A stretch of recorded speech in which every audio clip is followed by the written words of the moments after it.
पाकिस्तान के दिन फिर गए। जो मुल्क आज से 2 साल कबल डिफॉल्ट के खतरे से दो चार था, आज वही मुल्क दुनिया के फैसले करेगा। जी हाँ दोस्तों, पाकिस्तान अब अमेरिका और ईरान के दरमियान जंग बंदी के मुज़ाकरात में सालिस का किरदार अदा करेगा और इस हवाले से मुज़ाकरात पाकिस्तान के दारुल हुकूमत इस्लामाबाद में होंगे। दोनों फ़रीक़ैन की जानिब से वफ़द इस्लामाबाद पहुंचेंगे और एक मेज़ पर बैठकर अपनी कशीदगी को कम करने की कोशिश करेंगे। अमेरिका की जानिब से नायब सदर JD वैंस और ट्रंप के दामाद शिरकत करेंगे, जबकि ईरान की जानिब से स्पीकर मोहम्मद बाक़री की क़ियादत में वफ़द आएगा।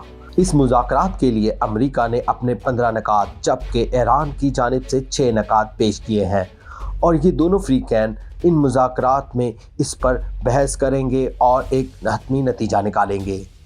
दोस्तों, पाकिस्तान की जानिब से सालिसी का किरदार कोई हैरानी की बात नहीं, क्योंकि ईरान और अमेरिका दोनों के साथ ही पाकिस्तान के बहुत ही ज़्यादा खुशगवार ताल्लुकात हैं। कुछ अर्सा कबल अमेरिकी सदर डोनाल्ड ट्रंप ने पाकिस्तानी वज़ीर आज़म शहबाज शरीफ और पाकिस्तानी फील्ड मार्शल आसिम मुनीर से मुलाकात की थी, जिसमें उन्होंने इन दोनों के किरदार को सराहा।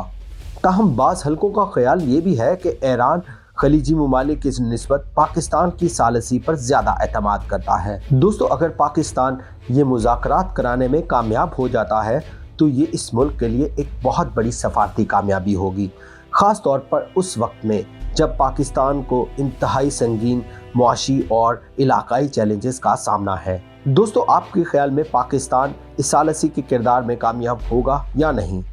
कमेंट्स में हमें अपनी राय दें और मज़ीद इस किस्म की वीडियोस के लिए हमारे पेज को फॉलो करें। शुक्रिया।